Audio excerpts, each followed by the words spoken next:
Hello everyone, welcome back to my channel study Yoddha. आज हम biology के चैप्टर सर्कुलेटरी सिस्टम का पार्ट 2 डिस्कस करेंगे। पार्ट 1 हम ऑलरेडी डिस्कस कर चुके हैं, तो पार्ट 2 देखने से पहले पहले पार्ट 1 जरूर देखिए। और ये वीडियो उन सभी एग्ज़ाम्स के लिए इम्पोर्टेंट है जहाँ साइंस पूछी जाती है, और टीचिंग एग्ज़ाम्स के लिए भी बहुत इम्पोर्टेंट है। तो चलिए शुरू करते हैं। हमने पढ़ा था जो ब्लड होता है वो दो फॉर्म में पाया जाता है। फर्स्ट वन आपके पास प्लाज्मा की फॉर्म में, सेकंड आपके पास सेल्स की फॉर्म में।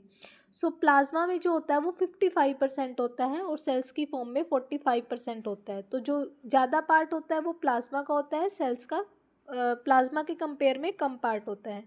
प्लाज्मा हमारे पास लिक्विड स्टेट में पाया जाता है, सेल्स हमारे पास सॉलिड स्टेट में पाया जाता है। सो इसीलिए जो ब्लड है वो हमें लिक्विड फॉर्म में पाया जाता है। इसीलिए हम कहते हैं जो ब्लड है वो हमारे पास क्या है, फ्लूइड कनेक्टिव टिश्यू है, क्योंकि इसमें ज़्यादा प्लाज्मा की अमाउंट होती है एज़ कम्पेयर टू सेल्स। सो पहले हम प्लाज्मा को डिस्कस करेंगे, फिर सेल्स को, फिर सेल्स के फर्दर टाइप को डिस्कस करेंगे, आरबीसी, डब्ल्यूबीसी एंड प्लेटलेट्स। जो प्लाज्मा है उसका colour, plasma is a liquid part of the blood.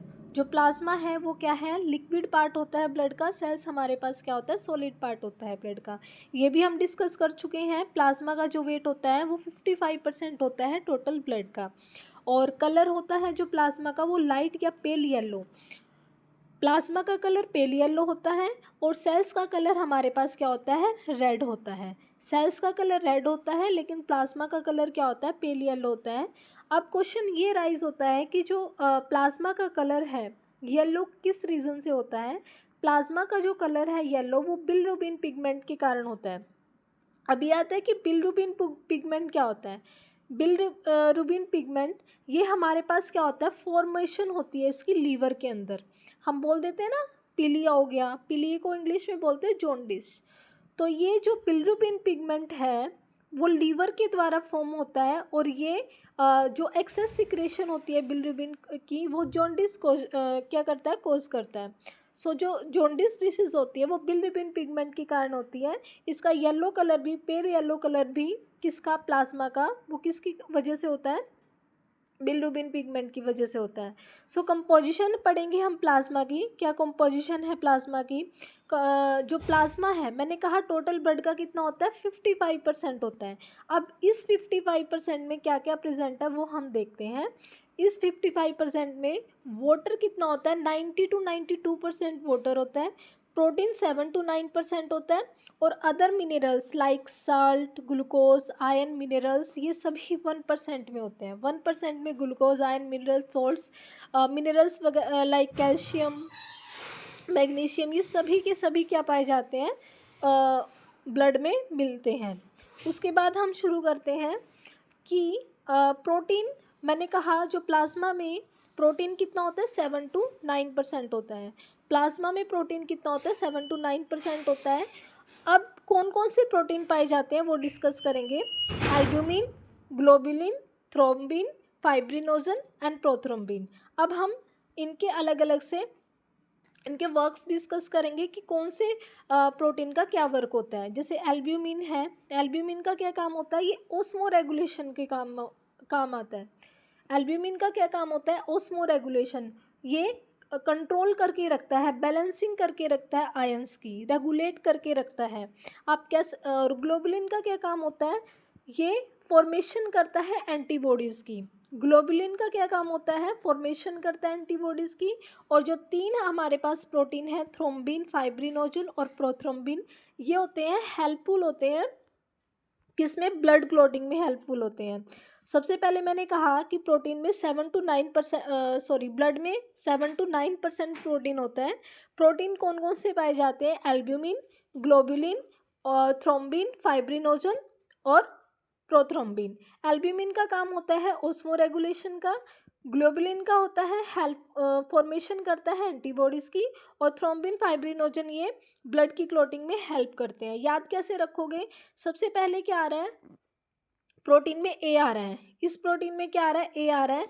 तो सबसे पहले ए आता है, अल्फ़ाबेट्स में ए आता है, तो सबसे पहला काम क्या करेंगे, रेगुलेशन। सबसे पहले किसी चीज़ में क्या होनी चाहिए, बैलेंसिंग होनी चाहिए, रेगुलेशन होनी चाहिए। तो ये जस्ट ट्रिक है याद करने की, क्योंकि अल्फ़ाबेट्स में ए पहले आता है, तो आप इससे इसको याद कर सकते हो। ए रेगुलेट करता है, एल्ब्यूमिन रेगुलेट करता है और बैलेंसिंग करता है आयंस की। नेक्स्ट है ग्लोबुलिन। ग्लोबुलिन का क्या काम होता है, ग्लो कैसे आता है, जस्ट ट्रिक्स हैं याद करने की। ग्लो कैसे आता है, जब फॉर्मेशन होगी एंटीबॉडीज़ की, हमारे बॉडी में क्या होगा, एंटीबॉडीज़ फॉर्म होगा, इम्यूनिटी हमारी बढ़ेगी। तो ये जस्ट ट्रिक्स है याद करने की, इसको ए से याद कर सकते हो, अल्फ़ाबेट्स में ए पहले आता है, तो पहले क्या आता है, उसमें रेगुलेशन जरूरी होती है। फिर ग्लो कैसे आता है, फॉर्मेशन ऑफ एंटीबॉडीज़, और ये याद रह ही जाएंगे, formation of helpful in blood clotting. उसके बाद इनका अलग से प्लाज्मा का फंक्शन डिस्कस किया गया है, जो ऑलरेडी मैं डिस्कस कर चुकी हूँ पहले ही। फर्स्ट है ओस्मो रेगुलेशन। क्या काम करता है ये, ओस्मो रेगुलेशन करता है, बॉडी के टेम्परेचर को मेंटेन करता है। हमारा बॉडी का टेम्परेचर कितना होता है, 37 डिग्री सेल्सियस, फ़ारेनहाइट में 98.6 फ़ारेनहाइट। और ब्लड क्लॉटिंग में हेल्प करता है, पीछे डिस्कस कर चुके हैं। एंटीबॉडीज़ में हेल्प करता है, ये भी हम डिस्कस कर चुके हैं। और ये पीएच वैल्यू को क्या करता है, मेंटेन करता है, ब्लड की पीएच वैल्यू को मेंटेन करके चलता है। उसके बाद हमारे पास डायरेक्ट एग्जाम में पूछ लिया जाता है कि प्लाज्मा क्या होता है, व्हाट इज़ प्लाज्मा। अगर हम ब्लड में से आरबीसी की, आरबीसी क्या है, ये रेड ब्लड सेल्स है। तो अगर ब्लड में से हम आरबीसी को निकाल देते हैं, ब्लड में से रेड ब्लड सेल्स को निकाल देते हैं, तो हमारे पास क्या फॉर्म हो जाता है, प्लाज्मा फॉर्म हो जाता है। ये डायरेक्ट टर्म्स है, एग्जाम्स में पूछ ली जाती हैं ऐसे ऑप्शंस में कि ब्लड में से आरबीसी निकालें, डब्ल्यूबीसी निकालें या प्लेटलेट्स निकालें, कैसे, ठीक है। तो ब्लड में से अगर आरबीसी निकालते हैं तो प्लाज्मा फॉर्म होता है। अगर प्लाज्मा में से कौन सा प्रोटीन, फाइब्रिनोजन प्रोटीन निकालते हैं, तो डायरेक्ट पूछा जाता है व्हाट इज सीरम। तो सीरम क्या होता है, ब्लड में से अगर हम आरबीसी निकाल रहे हैं तो प्लाज्मा की फॉर्मेशन होगी। अगर प्लाज्मा में से फाइब्रिनोजन प्रोटीन निकाल लिए जाते हैं तो सीरम की फॉर्मेशन हो जाती है, डायरेक्ट एग्जाम में पूछा जाता है। तो it's all about your plasma. Plasma के बारे में इतना ही था। फिर उसके बाद हम शुरू करते हैं सेल्स। सेल्स मैंने कहा था ये कितना परसेंट होता है ब्लड का, ये होता है 45%। 45% सेल्स का होता है, 55% किसका होता है, प्लाज्मा का होता है। तो सेल्स में हमने 3 पार्ट्स पढ़ने हैं, red blood cells, white blood cells और प्लेटलेट्स। सो सबसे पहले हम डिस्कस करेंगे what is red blood cells. तो रेड ब्लड सेल्स का जो अदर नेम होता है, ये साइंटिफिक नेम है, एराइथ्रोसाइट्स होता है, जिसमें अराइथ्रो का मतलब होता है रेड, अराइथ्रो का मतलब होता है रेड और साइट्स का मतलब होता है सेल्स, ठीक है। ये साइंटिफिक नेम क्या है इसका, अराइथ्रोसाइट है। अराइथ्रोसाइट में अराइथ्रो का मतलब होता है रेड और साइट्स का मतलब क्या होता है, सेल्स होता है। और ये डिस्कवर किसने किया था, लेवेनहुक ने। डिस्कवर किसने किया था, लेवेनहुक ने। और भी लेवेनहुक ने बहुत सारी डिस्कवरी की है, जैसे माइक्रोब्स डिस्कवर किया है, बैक्टीरिया डिस्कवर किया है, प्रोटोजोआ डिस्कवर किया है, आरबीसी डिस्कवर की है और स्पर्म डिस्कवर किया। ये सभी डिस्कवरी किसकी है, लेवेनहुक की है। सो आपको ध्यान रखनी है ये जो काउंट है आरबीसी की ह्यूमन बॉडी में कितनी होती है, ये भी आपको ध्यान में रखना है, डायरेक्ट पूछ लिया जाता है काउंट कितनी होती है। मेल्स के अंदर होती है 5 से 5.5 मिलियन और फीमेल के अंदर कम होती है एज कम्पेयर टू मेल, कितनी होती है 4.5 मिलियन, सिर्फ एक डिजिट का डिफरेंस है, ठीक है। सो ये आपको डायरेक्ट ही ध्यान रखनी है, डायरेक्ट ही एग्जाम में पूछ ली जाती है। नेक्स्ट हमारे पास है कि फॉर्मेशन कहाँ होती है, आरबीसी की फॉर्मेशन कहाँ होती है, वो होती है बोन मैरो के अंदर, ठीक है। बोन मैरो मैंने बताया था जो आपके पास हड्डी होती है, बोन्स होती है, उनमें लिक्विड पाया जाता है, उनके बीच में क्या होता है, लिक्विड पाया जाता है। बोन्स के अंदर ही हमारे पास बोन मैरो प्रेजेंट होता है। तो इनकी फॉर्मेशन, आरबीसी की फॉर्मेशन, हालांकि आरबीसी, डब्ल्यूबीसी और प्लेटलेट्स तीनों की ही फॉर्मेशन बोन मैरो के अंदर होती है। तो जनरली पूछे ब्लड की फॉर्मेशन कहाँ होती है, ब्लड की फॉर्मेशन होती है बोन मैरो के अंदर। फिर उसके बाद पूछ लिया जाता है कि लाइफ टाइम कितना होता है आरबीसी का। तो मैक्सिमम लाइफ टाइम जो आरबीसी का होता है वो 120 डेज होता है।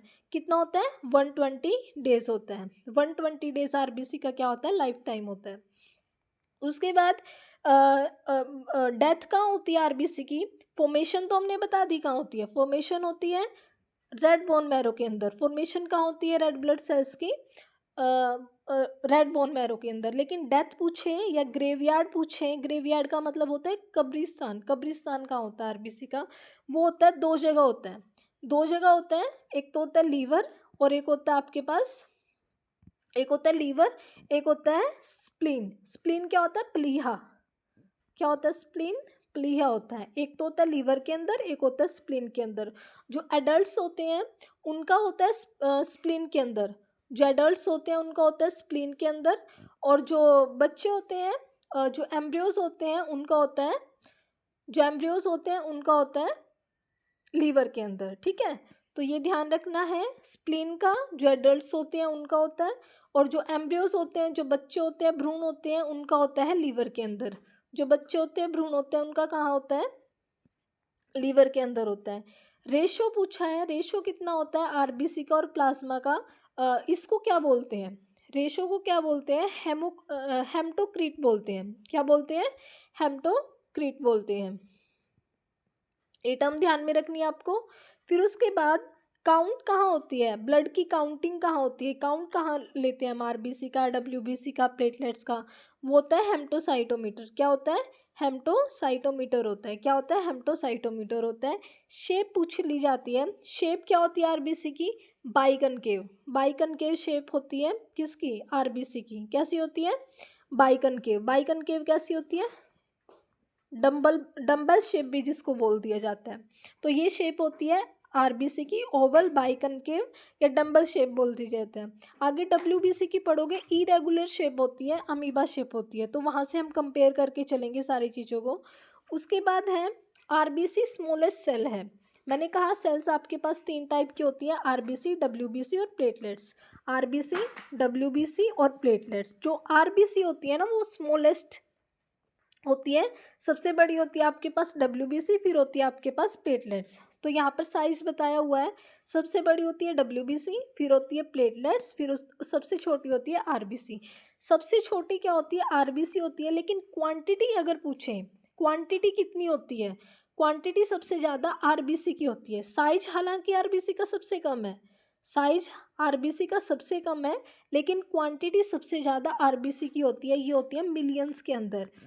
प्लेटलेट्स फिर उसके बाद होती है प्लेटलेट्स लैक्स के अंदर होती है। हम कह देते हैं ना, इसकी प्लेट्स कम हो गई, इसकी प्लेट्स बढ़ गई, इसकी प्लेट्स ने रिकवरी कर ली। तो जो आरबीसी है वो मिलियंस में होती है, प्लेटलेट्स लैक्स में होती है, और डब्ल्यूबीसी हमारे पास किस में होती है? थाउजेंड्स में होती है। ये ध्यान रखना आपको।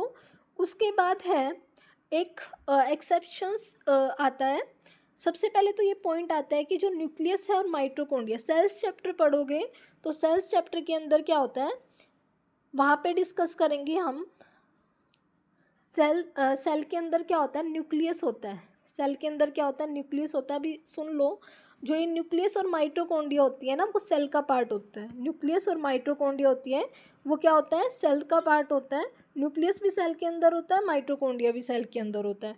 जो न्यूक्लियस होता है वो लार्जेस्ट सेल होता है, सबसे जो बड़ा साइज होता है ना सेल्स के अंदर, तो वो न्यूक्लियस का होता है। और सेकंड वन फिर किसका होता है? माइटोकॉन्ड्रिया का होता है। सबसे बड़ा न्यूक्लियस का होता है, फिर उसके बाद माइटोकॉन्ड्रिया का होता है।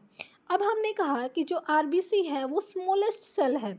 आरबीसी क्या है? स्मॉलेस्ट सेल है, स्मॉलेस्ट सेल है आरबीसी। और न्यूक्लियस मैंने कहा सेल्स का सबसे बड़ा पार्ट है। तो जो न्यूक्लियस है, माइटोकॉन्ड्रिया है, वो अब्सेंट होते हैं आरबीसी के अंदर। रीज़न सभी को पता चल गया क्यों होते हैं, क्योंकि न्यूक्लियस का और माइटोकॉन्ड्रिया का साइज़ बहुत बड़ा होता है as compare to RBC. RBC का साइज़ छोटा होता है, तो वो उसको क्या है होल्ड नहीं कर सकता, इसीलिए इसके अंदर ये एब्सेंट होते हैं, प्रेजेंट नहीं होते। नेक्स्ट, ये तो है जनरल थिंग कि न्यूक्लियस और माइटोकॉन्ड्रिया क्या होते हैं? एब्सेंट होते हैं किसके अंदर? किसके अंदर? आरबीसी के अंदर। लेकिन एक एक्सेप्शन है, जो कैमल, जिराफ और लामा, इनके अंदर क्या होता है? जो आरबीसी है ना, आरबीसी का साइज ज़्यादा होता है, आरबीसी का साइज ज़्यादा होता है। इसके अंदर न्यूक्लियस और माइटोकॉन्ड्रिया क्या होते हैं? प्रेजेंट होते हैं। क्या बोला मैंने? जनरली क्या होता है, जो आरबीसी है उसका साइज बहुत छोटा है as compare to nucleus and mitochondria, क्योंकि न्यूक्लियस और माइटोकॉन्ड्रिया क्या होते हैं, सेल्स के पार्ट्स होते हैं, तो वो जो आरबीसी है उनको होल्ड नहीं कर सकती due to its small size. लेकिन जो कैमल, जिराफ और लामा है उनके अंदर क्या होता है, जो आरबीसी का साइज होता है वो बहुत ज़्यादा, वो एज़ कम्पेयर टू अदर जो आरबीसी हैं उनके कंपेयर में ज़्यादा होते हैं, इसलिए वो होल्ड कर सकते हैं न्यूक्लियस और माइटोकॉन्ड्रिया को। सो इसीलिए न्यूक्लियस और माइटोकॉन्ड्रिया इसके अंदर क्या होते हैं, प्रेजेंट होते हैं। नेक्स्ट कुछ पॉइंट्स हैं वो डायरेक्ट एग्जाम में पूछ लिए जाते हैं। जैसे आरबीसी को क्या बोलते हैं, मेन ब्लड सेल्स बोलते हैं। लार्जेस्ट सेल यूनिवर्स के अंदर किसको बोला जाता है, और मैमल्स के अंदर किसको बोला जाता है, लार्जेस्ट आरबीसी को। जो यूनिवर्स के अंदर होती है वो एम्फ्यूमिया होती है, ये एम्फीबियंस है। और जो मैमल्स के अंदर होती है वो एलिफेंट की होती है। और जो स्मॉलेस्ट आरबीसी पूछे, यूनिवर्स में पूछे या फिर मैमल्स के अंदर पूछे, वो आपके पास दोनों की सेम होगी, क्या, मस्क डियर। ठीक है। नेक्स्ट हमारे पास है कि फंक्शंस क्या होते हैं, what is functions of RBC. जो आरबीसी, हमें पता है ब्लड में क्या होता है, हीमोग्लोबिन प्रेजेंट होता है। आरबीसी में क्या होता है, हीमोग्लोबिन प्रेजेंट होता है। जो हीमोग्लोबिन है वो O2 के साथ रिएक्शन करके ऑक्सी हीमोग्लोबिन बनाता है, जो 100% ट्रांसफॉर्मेशन होता है ऑक्सीजन के लिए। लेकिन हीमोग्लोबिन क्या होता है, CO2 के साथ भी क्या करता है, रिएक्शन करता है, और HbCO2 बनाता है, जो 75% ट्रांसपोर्टेशन होता है, करता है किसका, CO2 का। लेकिन जो रिमेनिंग 25% है ना, जो रिमेनिंग 25% है वो react with water in our body and form carbonic acid. जो 100% क्या है, 100% O2 यूज़ हो जाती है और क्या बनाती है, ऑक्सी हीमोग्लोबिन। लेकिन जो कार्बन डाइऑक्साइड है वो 75% यूज़ होती है, लेकिन जो रिमेनिंग 25% होती है वो क्या होती है, कार्बोनिक एसिड बनाती है CO2 प्लस H2O के साथ, H2CO3 कार्बोनिक एसिड। ठीक है। 1 molecule of hemoglobin transport 4 molecule 1 molecule of hemoglobin transport 4 molecule of O2 in our body। अगर एटम पूछे तो 8। ओके। फिर उसके बाद एक क्वेश्चन जनरली एग्ज़ाम में पूछ लिया जाता है, एक कंसेप्ट है कि मतलब बंद कमरे में अंगीठी को क्यों नहीं जलाना चाहिए, क्या हो जाता है। सो हमें पता है जो बंद कमरा होता है, अगर कार्बन है एक्सेस में O2 है, अगर कार्बन है और एक्सेस में O2 है तो वो क्या बना लेती है, CO2 बना लेती है। अगर कार्बन है और O2 की ऑक्सीजन की मात्रा इतनी ज़्यादा नहीं है तो वो क्या बना लेती है, कार्बन मोनोऑक्साइड बना लेती है।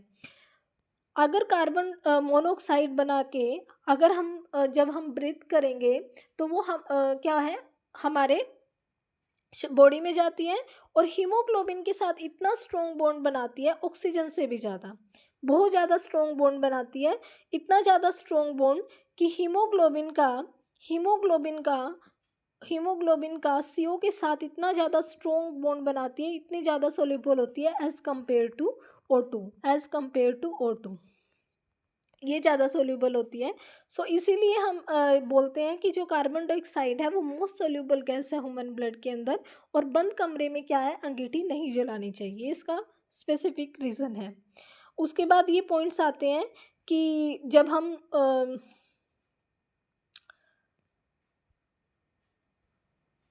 कौन सा विटामिन हेल्पफुल होता है आरबीसी की फॉर्मेशन में, विटामिन बी सिक्स हेल्पफुल होता है। और इसकी ज़्यादा अगर क्वांटिटी आरबीसी की डिक्रीज हो जाती है तो एनीमिया डिसीज होता है, अगर क्वांटिटी इंक्रीज हो जाती है तो polycythaemia. Poly word is for larger quantity. ठीक है, ये डायरेक्ट ध्यान रखना है। एक दो डिशेज आपको ध्यान रखनी है, कौन कौन सी, first one is sickle cell anaemia diseases और एक है थैलेसेमिया। ये आपके पास क्वांटिटेटिव डिशेज है, ये क्वालिटेटिव डिशेज है। सिक्कल सेल में मून की तरह आरबीसी का क्या हो जाता है, साइज हो जाता है। The shape of RBC became sickle shape and half moon shape. ये भी आपके पास क्या है, आरबीसी से होने वाली क्या है, डिशेज है। सो आज की वीडियो में इतना ही करेंगे। For more videos keep watching and keep sharing my videos. Thank you.